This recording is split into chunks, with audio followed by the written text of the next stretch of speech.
আমাদের দেশে রাস্তায় দাঁড়াইয়া কেউ মদের বোতল হাতে নিয়ে মদ খাইলে দেখবেন একটা লোকের সামনে পড়লে তারে ধরে পিটায়। কথা কন। আমার দেশের পুলিশ মদের বোতল হাতে নিয়ে মদ খাইয়া যদি মাতলামি করে, আমার দেশের প্রশাসন তারে ধরে থানায় লইয়া যায়। আরে কলিজার ভাইরা, অন্য অন্য দেশে যাবেন, মালয়েশিয়া শুধু নামের মুসলমান গো বাবা। মালয়েশিয়া যদিও আমরা ইসলাম কান্ট্রি মনে করি, মুসলমানিত্বর বালায়ও নাই। ওই যে মসজিদ, এই যে মদের ভার, নাউজুবিল্লাহ বলেন না, ওই যে মসজিদ, এই যে মদের দোকান ওপেন, মদ খাইয়া কুত্তার মতো লাফালাফি করে।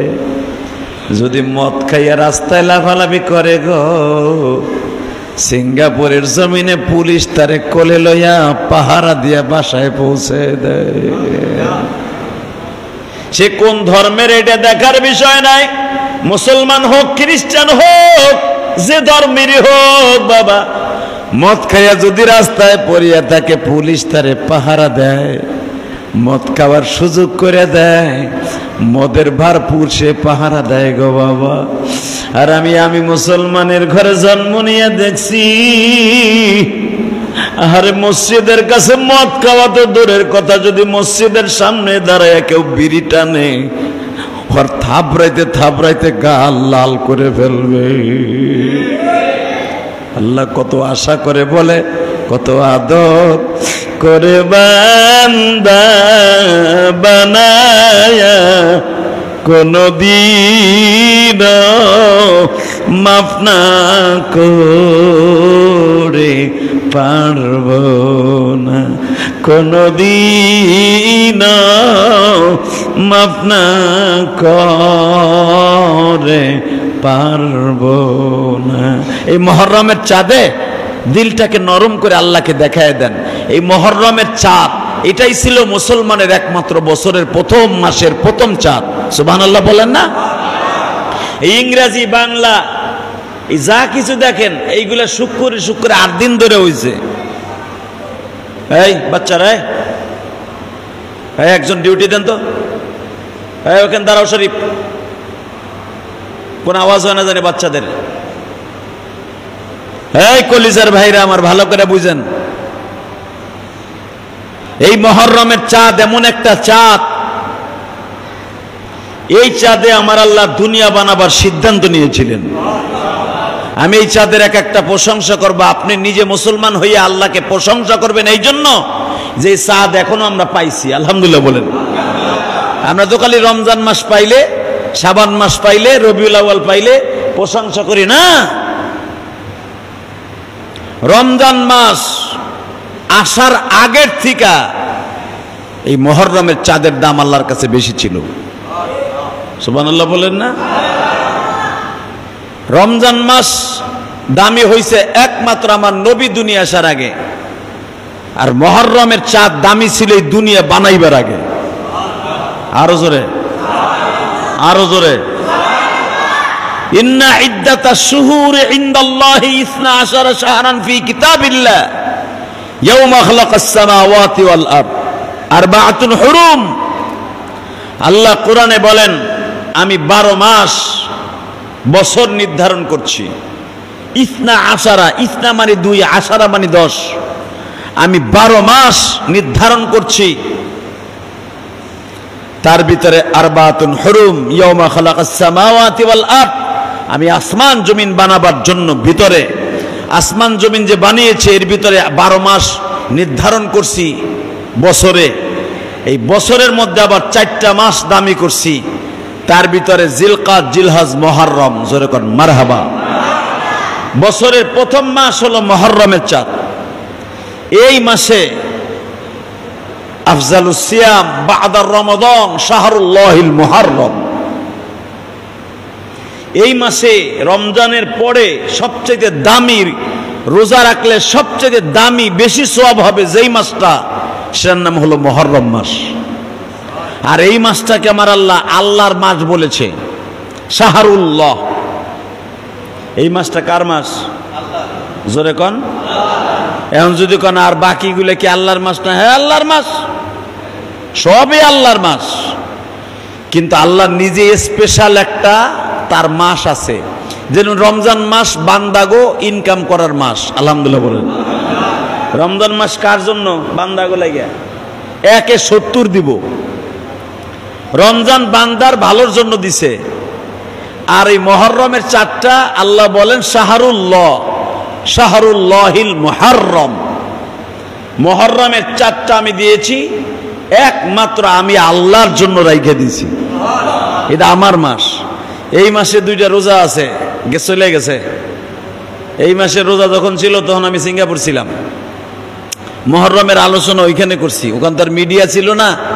আর এমন একটা দেশ সিঙ্গাপুর, থাইল্যান্ড, আপনি ইসলামী কোনো আলোচনা ওই দেশে করতে পারবেন না। নট অ্যালাউ, নট অ্যালাউ, কোনো কথা চলবে না। যদি শোনা যায় যে ইসলামী আলোচনা করা হয়েছে, ওই দেশের প্রশাসনের পারমিশন নেওয়া হয় নাই, সাথে সাথে আপনাকে ব্যাক করে দিবে, জেলে ঢুকাই দিবে। আমি মুসলমান হয়ে বাংলাদেশের জন্ম নিয়ে নিজেকে অনেক দামি মনে করছি। বলেন তো দেখি আলহামদুলিল্লাহ। 30 কিলো 40 কিলোর ভিতরে একটা মসজিদ, তাও পাঞ্জাগানা মসজিদ, জামে মসজিদ শুধু শহরে আছে। এই শহরের ইমাম সাহেব কি খুতবা দিবে,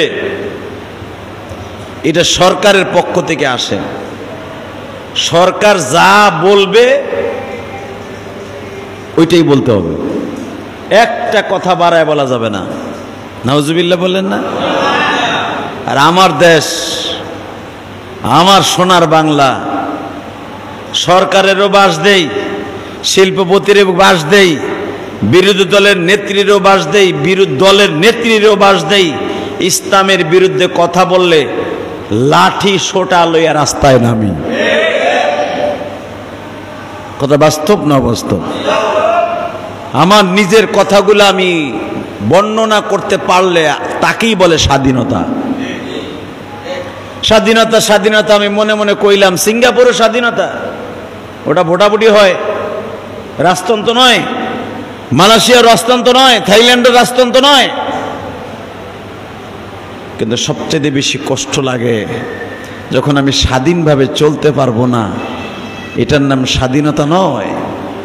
আমি আমার ধর্মের কথা বলতে পারবো না, বুঝাইতে পারবো না, এর চাইতে কষ্ট পৃথিবীতে আর থাকতে পারে না।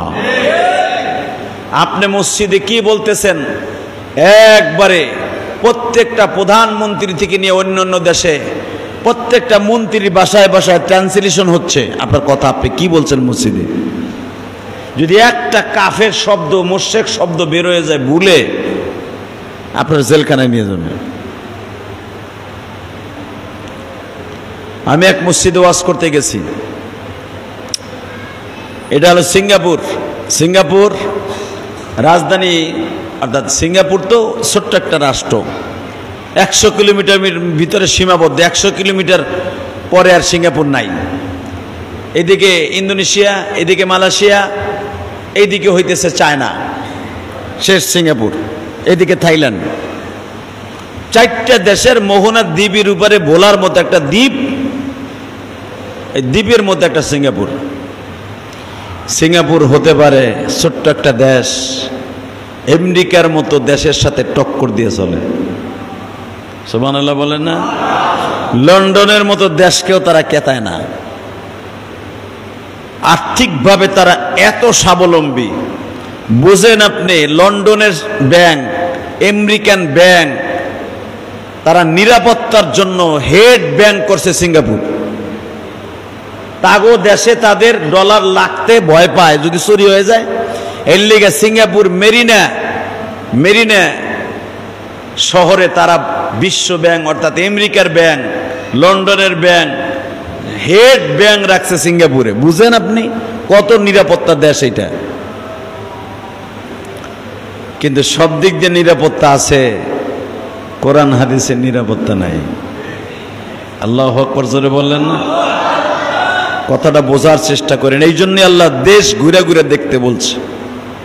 আমরা আলেম ওলামা দেশ ঘুরলে ওয়াজ বানাই, আর আপনি দেশ ঘুরতে যাবেন মদ খাইতে আর যাবেন অন্য খারাপ কাজ করতে। কথা কন না কেন? আপনি যাবেন খারাপ কাজ করার লেগে, আর আমরা যাব ওয়াজ বানাবার লেগে, আমার মাবুদের দেশ ঘোরার লেগে, দেখার লেগে।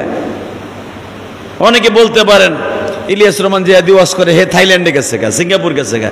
আরে মগার মগা থাইল্যান্ডে গেছি, তুই কি করস ওই দেশে যাই? আকাম করস না ভালো কাম করস? ওইটা দেয়ার লেগে গেছে। ভালো করে বুঝবেন। সিঙ্গাপুর মাহফিলে গেলাম, অর্থাৎ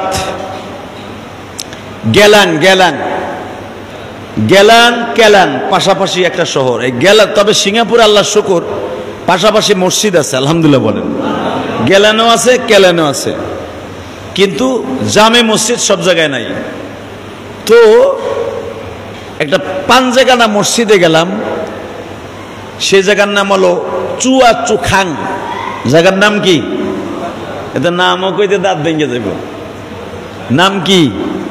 চুয়া চুখাং। সুবহানাল্লাহ। এটা একবারে আর্মিদের ক্যান্টনমেন্টের ভিতরে, সিঙ্গাপুরে খুব প্রশাসন এলাকায়। এর পাশেই হলো ওই দেশের বাদশার বাড়ি।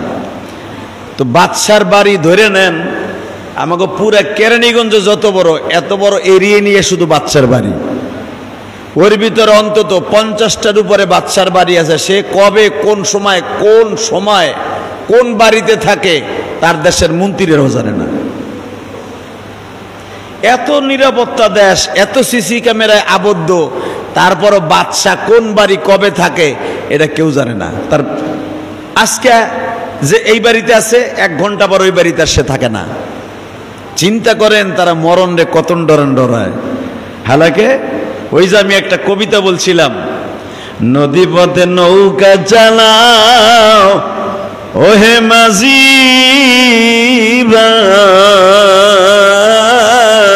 ভাই, সূর্য ডোবার আগে আমি ওই পার যাইতে চাই।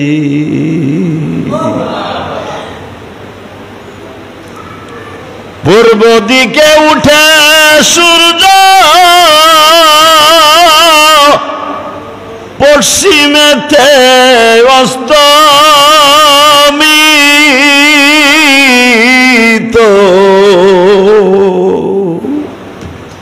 কেউ পারবে না মাওলার খেলায়। আল্লাহু আকবার বলতে পারো না?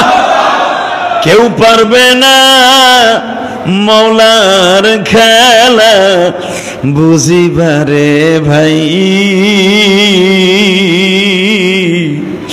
নদী পথে নৌকা চালাও ও হে মাঝি ভাই।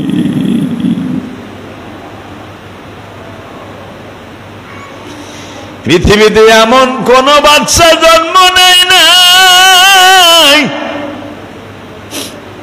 সূর্য দিক থেকে যখন বাবা পূর্ব গগন থেকে সূর্য উদিত হয়, মাগরিবের 10 মিনিট আগে সূর্যটা ডুইবা যায়। ডোবা সূর্যরে যদি কেউ পৃথিবীর এমন কেউ আছে আবার ফিরাই আনতে পারে, বলেন বলেন বলেন বলেন। তুলিজুল লাইলা ফিন নাহারি ওয়া তুলিজুন নাহারা ফিল লাইল ওয়া তুখরিজুল হাইয়্য মিনাল মাইয়্যিত। আল্লাহু আকবার বলেন। এ বান্দা কিসের বাহাদুরি দেখাস রে? সিঙ্গাপুরের বাচ্চা 50টার উপর বাড়ি, কখন সে কোন মিনিটে কয় ঘন্টা কোন বাড়িতে থাকে তার নিজের লোকেরা তার গার্ডেও জানে না। প্রত্যেকটা বাড়ির নিচ দিয়ে বাবা সিঁড়ি আছে, সে কোন বাড়িতে কখন কখন মাটির নিচ দিয়ে যায় কেউ জানে না গো। এইটা যখন একজন সিঙ্গাপুরের প্রবাসী যে আমারে মাহফিলে চুয়াচু খান নিয়ে গেছে, সে আমারে বলে হুজুর এইটা দেখেন কত বড় রাজভবন, সাগর পর্যন্ত হুজুর, কিন্তু এই বাচ্চা কখন কোন বাড়িতে থাকে কেউ জানে না। এমপি মন্ত্রী এমনকি তার এক বউর খবর আর এক বউ জানে না। তখন আমার মনে পড়ে গেল, মালিক আমি ইলিয়াসুর রহমান জেহাদে কোন খাটে ঘুমাই, কোন বিছানায় বসিয়া খাবার খাই, কোন বাজারে আমি তরকারি কিনি, কোন বাজার থেকে মাছ কিনি, আমি কখন কোন রাস্তা দিয়ে অটো রিক্সায় যাই, গাড়িতে যাই, বাড়িতে যাই, সব মালিক তুমি জানো, জনগণ জানে। আমার চাইতে দামি বাদশা পৃথিবীতে আর কেউ না। কথা পান না কেন? কিসের কুত্তার জিন্দিগি বেড়া? এমন মৃত্যুর ডর, কোন বাড়িতে কখন কোন মিনিটে কয় মিনিট থাকে এটা সে ছাড়া কেউ জানে না। কখন কোন বাড়িতে আজকে ঘুমাবে, মৃত্যুর এত ডর। আর এই এত বড় নিরাপত্তা কেন দিছে? যেদিন থেকে ইউক্রেন আর রাশিয়া যুদ্ধ শুরু হয়েছে সেদিন থেকে তার এই নিরাপত্তা শুরু হয়েছে। আমি শুধু আপনাদের দুইটা পাও ধরে বলে দিয়ে যাই, ও সরাইলের আমার মসজিদের মুসল্লি ভাইরা, চুয়াচুখাং গেলাম, আমি যাবার সঙ্গে সঙ্গে ওই মসজিদ কমিটি, জামে মসজিদ না, পাঞ্জেগানা মসজিদ, মাঝে মাঝে জুমা হয়, জুমা শুধু শহরে হয়, সিঙ্গাপুরের শহর চুয়াচুখাং শহরে হয়, ক্যান্টনমেন্টে এখানে মসজিদ আছে কিন্তু জুমা হয় না। এখানে অন্তত 7 থেকে 8 হাজার বাঙালি এক জায়গায়, আলহামদুলিল্লাহ বলেন, এক ক্যাম্পে 7 থেকে 8 হাজার বাঙালি, চুয়াচুখাং। এরা আমারে নিয়ে গেছে, গেলাং থেকে গেলাম, প্রায় 1 ঘন্টার উপরে সময় লাগলো।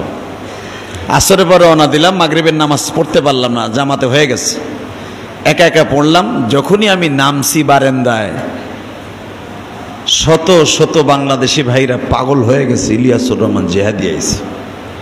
আসলে আল্লাহ আমি একটা ঘ্যাট আপ দিছে আমার এই টুপিটাই ইলিয়াসুর রহমান জিহাদি। আমি এটা খুলে 5 কুলি মাঠাই দিয়া সারা বাংলাদেশও যদি ঘুরি, আমার সাধারণ পরিচিত লোক ছাড়া ইলিয়াসুর রহমান জিহাদি হিসাবে চিনবো না। যদিও চিনে, জিজ্ঞেস করবো, ভাই আপনার ইলিয়াসুর রহমান জিহাদির মতো দেখা যায়, এইটা কয়, আল্লাহর কসম এইটাই কয়, ভাই আপনার ইলিয়াসুর রহমান জিহাদির মতো দেখা যায়। যখন আমি কই যে আমি ইলিয়াসুর রহমান জিহাদি, বেটা বিশ্বাসও করে না, কেন আপনার মতো আরো আছে না লোক। এইটা মাথায় দিয়া যেখানেই যাব, খালি এইটা মাথায় দিয়া, খালি যদি আমি সেন্ডু গেঞ্জি গাই দিয়েও বাজারে যাই, ইলিয়াসুর রহমান জিহাদি। কথা বলেন না কেন? তাহলে বোঝা গেল আমার এই টুপিটাই হইতেছে আল্লাহ পাকের কুদরতি ইলিয়াসুর রহমান জিহাদি। কথা কন না কেন? পৃথিবীর যে প্রান্তে গেলাম, আরে মিয়া গেলাম না, সেই বৌদ্ধ হেও আমার দেখেছি নে, তোর ইউটিউবে দেখছি, হে তো আর ওয়াজ বুঝে না, ওই যে একটা ভাইরাল ওয়াজ আছে না আমার ড্যান্সের ওয়াজ, ওইটা দেখছে ওই টিকটক। আমি কেন কথাটা বলছি দোস্ত, আমার দিকে তাকাও। চুয়াচুখাং গেলাম, মাগরিবের নামাজ পড়লাম, মাগরিবের পরে আর বয়ান হলো না, বয়ান শুরু হবে ইশারের পরে। যখন ইমাম সাহেব, তো ওই দেশের ইমাম সাহেব বাংলাদেশের ইমামও একজন আছে, বাংলাদেশের ইমাম সাহেব সিঙ্গাপুরি ইমাম সাহেবকে বললেন, যদু এই লোকটার বাড়ি মালয়েশিয়া, সিঙ্গাপুর, ইন্ডিয়া, এই 3 দেশের মানুষ দিয়ে সিঙ্গাপুর গঠন করছে।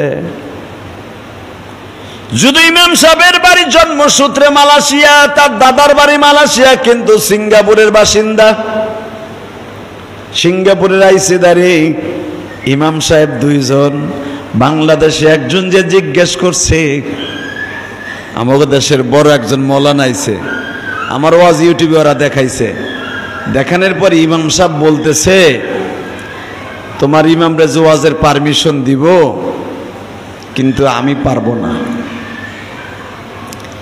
এরা আমাদের দেশে যেরকম ইসলামী ফাউন্ডেশন আছে, মসজিদ নিয়ন্ত্রণ করে, ঠিক ওই হেড অফিসে জানাইতে হবে উনি কি ওয়াজ করবে, এইটা জানাইতে হবে, এবং এইটা উনি যেই কথাগুলো বলবে ওনরা ওখানে বসে এই সিঙ্গাপুরি ভাষায় এটা ট্রান্সলেশন হবে, অফিসার বইয়ে বইয়ে দেখবে, তাহলে পারমিশন আছে, নাহলে নাই। আল্লাহর কসম করে বলছে, আল্লাহর জাতের কসম, আমি তখন ওই মসজিদের নাম হলো মসজিদে ফেরদাউস। কি নাম? ফেসবুকে সার্চি দেখেন, ফেরদাউস মসজিদে, চুয়াচুখাং শহরে। আমারে ওয়াশ করার পারমিশন দিল 20 মিনিট, মানে 20 মিনিট তো লাগে আমার আউযুবিল্লাহ বিসমিল্লাহ পড়তে। এই 20 মিনিটের ভিতরে দোয়া ওয়াশ শেষ করে মসজিদ খালি করতে হবে, অর্ডার ওদের ইসলামী ফাউন্ডেশন থেকে। ইসলামী ফাউন্ডেশন করলে বুঝবেন তাই বুঝাইলাম 20 মিনিটে শেষ করতে হবে। এখন আমি তো ওয়াজ লইছি প্রায় হাজার হাজার বাংলাদেশি, আমার কলিজার টুকরা ভাইরা, প্রবাসী ভাইরা, অগত মজা লেগে গেছে। কেউ মার সাইরা রাখছে, কেউ বাপ সাইরে থাকছে। বিশ্বাস করেন প্রবাসীদের কষ্ট আমার আল্লাহ ছাড়া কেউ জানে না। কথা বলেন না কেন? আরো জোরে বলেন। প্রবাসীদের মতো জিন্দিগির কষ্টের জিন্দিগি পৃথিবীতে কবরওয়ালা জিন্দিগির চাইতেও খারাপ। কবরে যায় তো আর আইব না, আলাদা ব্যাপার। কিন্তু প্রবাসী এমন একটা জিন্দিগি, যে জিন্দিগিতে মা আছে, বাপ আছে, বউ আছে, সাওয়াল আছে, মাইয়া আছে, সব আছে, কিন্তু সরাসরি দেখার কোনো শক্তি নাই, ধরার শক্তি নাই। আমি মালয়েশিয়া যার বাসায় এতদিন থাকলাম, এই লোকটার নাম হলো রেজাউল, আর একজন হলো আমার বাংলাদেশের আমার গ্রামের মেম্বার, লিয়াকত মেম্বার, উনি আবার চলে আসবে। আর একটা ছেলে হলো হাসান, কুষ্টিয়ার দনোজনের বাড়ি। এরা পুরা মালয়েশিয়া শহর আমার ঘুরে ঘুরে দেখাইছে। তো এই যে রেজাউল যার বাসায় বেশি, কালকে আসলাম রেজাউলের বাসার থেকে, একটা আপন মার প্যাডের ভাইও এত ভালোবাসা দেয় না যেই ভালোবাসা আমাকে দিয়েছে। আমি যখন এয়ারপোর্টে আসতেছি, এয়ারপোর্টে ইমিগ্রেশনে ঢুকাই দিয়ে তারপরে সে বাসায় গেছে। যাওয়ার সময় চোখের পানি ছেড়ে দিয়ে কয়, হুজুর একটা বাচ্চা জন্ম নিছে, বাচ্চাটাকে আজকে পরাণ খুলে দেখতে পারলাম না, খালি জন্ম দিয়েই রেখে আসলাম। বাজানরে তখন আমার মনে পড়ে গেল, আমরা বাংলাদেশে অটো রিক্সা চালাই আর দোকানদারি করি আর মাটি কাইটা খাই আর ড্রাইভারি কইরা খাই, প্রবাসীদের চাইতে অনেক ভালো আছি। আরে প্রবাসীর জিন্দেগি কবরের জিন্দেগি, প্রবাসীর বেদনা মাওলা সারা জানে না, প্রবাসীর বেদনা মাওলা সারা কেউ জানে না। প্রবাসীদেরকে আত্মীয় স্বজন কেউ কষ্ট দিও না, দিও না।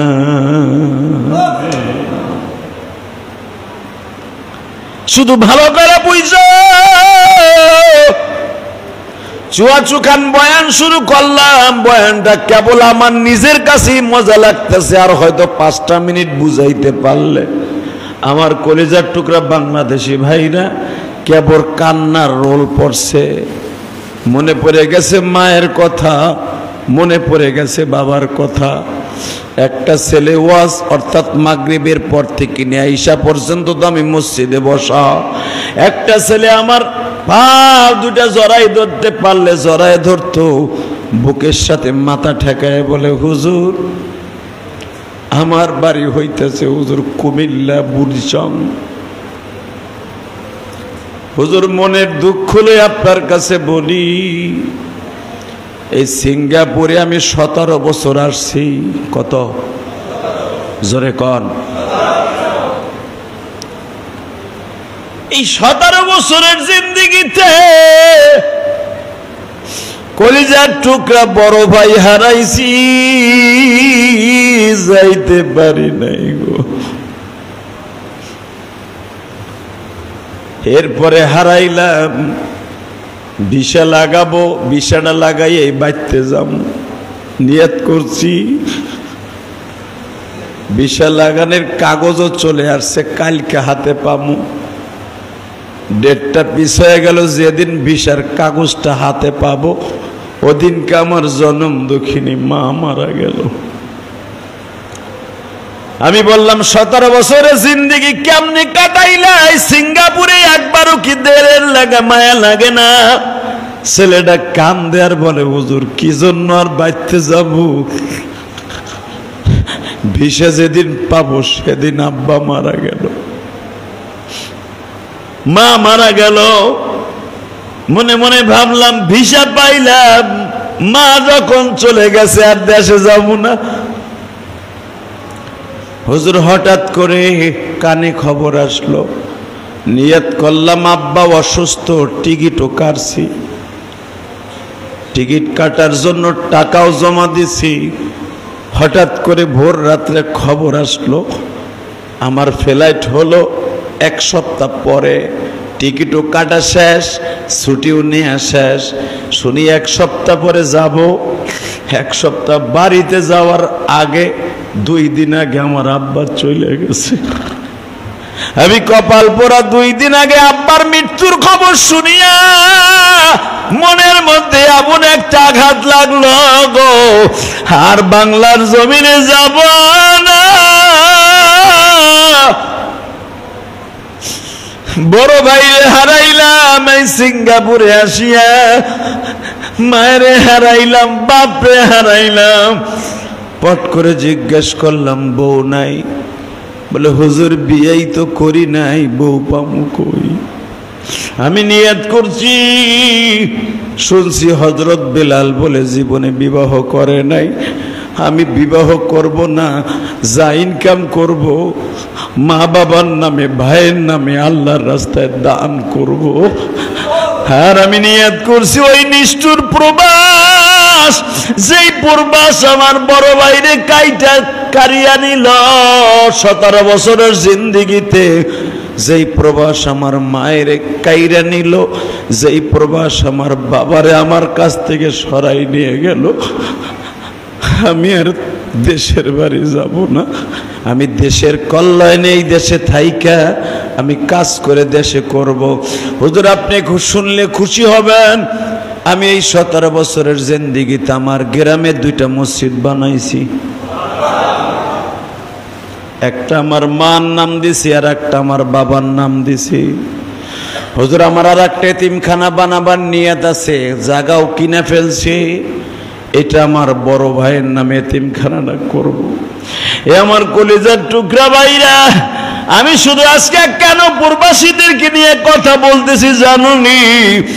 এই অনেক মুসল্লি আছে, তোমার ছেলেটা বিদেশ থাকে, তোমার ভাইটা বিদেশ থাকে, তোমার কলিজার টুকরা বাবা বিদেশ থাকে, তুমি জানো না এদের মনের কষ্ট আল্লাহ ছাড়া কেউ জানে না। সারাদিন 8 ঘন্টা 11 ঘন্টা ডিউটি করে আসিয়া নিজের হাতে পাকাইয়া এরপরে খাইতে হয়, নিজের পাক নিজে খায়, আবার সকালবেলা ফজরের আগে উঠিয়া পাকাইয়া। কোনোদিন না পাকাইতে পারলে দোকানের থেকে একটা রুটি আর 1 গ্লাস পানি কিনে খায়। মনকে বুঝাইয়া কয় যদি বেশি টাকা দিয়া নাস্তা খাই পরের মাসে টাকা বাড়াইতে কষ্ট হইব। এইটা হলো প্রবাসীদের কষ্ট। গতকালকে যখন মালয়েশিয়ায় বিমানবন্দরে আসতেছিলাম, আমি মাননীয় সরকারকে বলবো প্রবাসীদের ফ্যাসিলিটি তাড়াতাড়ি ব্যবস্থা করে দেন, প্রবাসী কল্যাণ তহবিলটাকে শক্ত করেন। কারণ অন্তত 28টা ছেলেরে ওই দেশের মালয়েশিয়ান সরকার মাইরা জেল খাটাইয়া তাড়ায় দিছে। এরা সবে মাত্র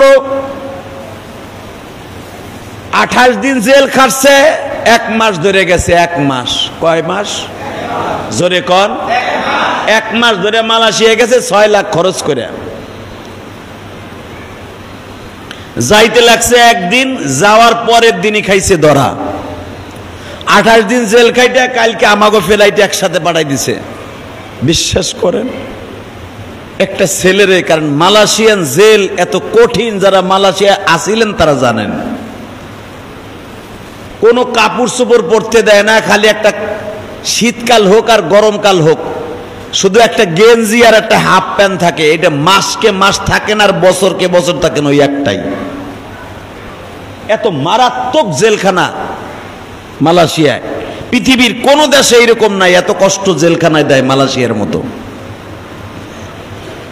ওই ছেলেটা যেই হাফ প্যান্ট আর গেঞ্জি গায়ে দিয়ে বাংলাদেশ থেকে ছিল, আমি এয়ারপোর্টে ওরা দেখি ওই গেঞ্জি আর ওই প্যান্ট পরা।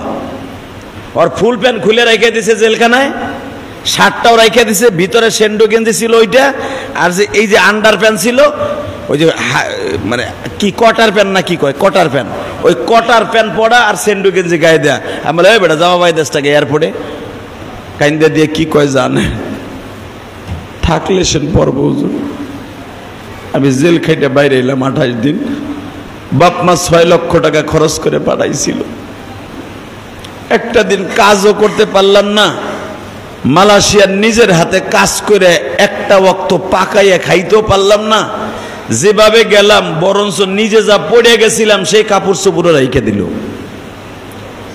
চোখের পানি ছেড়ে দিয়া দোয়া করে আসছে, মালিক আমার প্রবাসী ভাইদেরকে তুমি ভালো রাখো।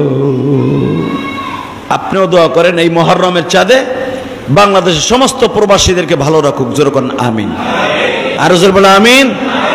আল্লাহ এদের মনের আশা পুরা করো, এদের ছেলে মেয়েদেরকে মানুষের মতো মানুষ করো। আল্লাহ এদেরকে তুমি কবুল করে নিও। সিঙ্গাপুরের জাকির ভাই আমার অত্যন্ত ভালোবাসার মানুষ, যে কয়দিন ছিলাম নিজের আপন ভাইয়ের মতো ভালোবাসা দিস। আসার সময় দোয়া চাইছে, হুজুর দোয়া করেন আল্লাহ রাব্বুল আলামিন যেন তাদের সবাইকে মাফ করে দেয়। আল্লাহ সবাইকে ভালো রাখেন, সুস্থ রাখেন।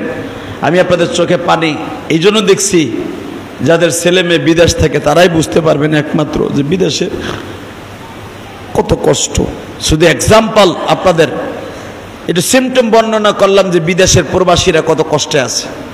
আমরা তো ঘুরতে যারা গেছি প্রতিদিনই 2টা 3টা 4টা করে প্রোগ্রাম করা লাগছে। সকাল 10টায় বের হইতাম, শুধু থাইল্যান্ডে ব্যাংকক ছাড়া, কারণ ব্যাংকক তো মুসলমান নাই, 5% মুসলমান, শুধু 5% মুসলমান, 95% খ্রিস্টান, বৌদ্ধ, নাসারা, ইহুদি ওরা বাদ, বৌদ্ধ বেশি। 5 থেকে 8% মুসলমান পুরা থাইল্যান্ডের মধ্যে। সিঙ্গাপুর ধরেন 25%। এই 25% মুসলমান, এতগুলো মসজিদ বানাই দিয়েছে সরকার, আলহামদুলিল্লাহ বলেন। আল্লাহ পাকের শুকর, আমার বাংলাদেশের অন্তত 2.5 থেকে 3 লক্ষ লোক সিঙ্গাপুরের জমিনে আছে। আল্লাহ পাকের কাছে শুকরিয়া আদায় করি, আল্লাহ যেন তাদের সবাইকে ভালো রাখে, সুস্থ রাখে। মালয়েশিয়ার জমিনে লক্ষ লক্ষ মুসলমান আছে বাংলাদেশের, এমনও কষ্টে আছে, দিনের বেলা কাজ করে, কাগজ নাই, বৈধ। এখন তো আর কাগজ করার সিস্টেমও নাই মালয়েশিয়ায়। দিন ভরে কাজ করে, রাতের বেলা জঙ্গলে ঘুমায়, পাহাড়ের মধ্যে যে ঘুমায়। সাপে কামড় দিবে না বিচ্ছুতে কামড় দিবে ওই ভয় নাই, পরিবারের টেনশনে এত কষ্ট করে এই বাংলাদেশকে সুন্দর রাখার জন্য তারা এত কষ্ট করে। আল্লাহ প্রবাসীদেরকে আপনি ভালো রাখেন। এই স্বচক্ষে দেখে আইসি বিদায় আমি নিয়ত করছি, প্রথম জুমায় যাই এই বাংলাদেশে প্রবাসীদের জন্য আমি মুসল্লিদেরকে নিয়ে প্রাণ খুলে দোয়া করব। আমার এই কষ্টে গড়া মসজিদ, আমার রক্ত পানি করা পয়সায় মসজিদ, আমি তাদের জন্য দোয়া করি, আল্লাহ প্রবাসীদেরকে তুমি ভালো রাখো, ওদের ছেলে মেয়েদেরকে ভালো রাখো, ওদের বাবা মাকে মাফ করে দিও, যাদের বাবা মা কবরে তাদের কবরটা জান্নাতের টুকরা বানাই দিও। এই মুহররমের চাঁদে, এই চাঁদে বলে সব দোয়াগুলো কবুল হবে। এই মাসটা যদি তোমার মাস হয়, শাহরুল্লাহ তোমার মাস হয়, অন্তত এই মাসের খাতিরে, তোমার মাসের খাতিরে তুমি আমাদের সবাইকে মাফ করে দিও, প্রবাসীদেরকে মাফ করে দিও, সবাইকে ভালো রাখো, চাকরির কাজের ব্যবস্থা করে দিও। আমাদের ভাই বেরাদার ছেলে মেয়ে যারা বিদেশ থাকে, আল্লাহ তুমি তাদেরকে দেখে রাখো। আসেন তওবা করি, আস্তাগফিরুল্লাহ রব্বি মিন কুল্লি যামবি ওয়া আতুবু ইলাইহি লা হাওলা ওয়ালা কুওয়াতা ইল্লা বিল্লাহিল আলিয়্যিল আযীম লা ইলাহা ইল্লাল্লাহু মুহাম্মাদুর রাসূলুল্লাহ।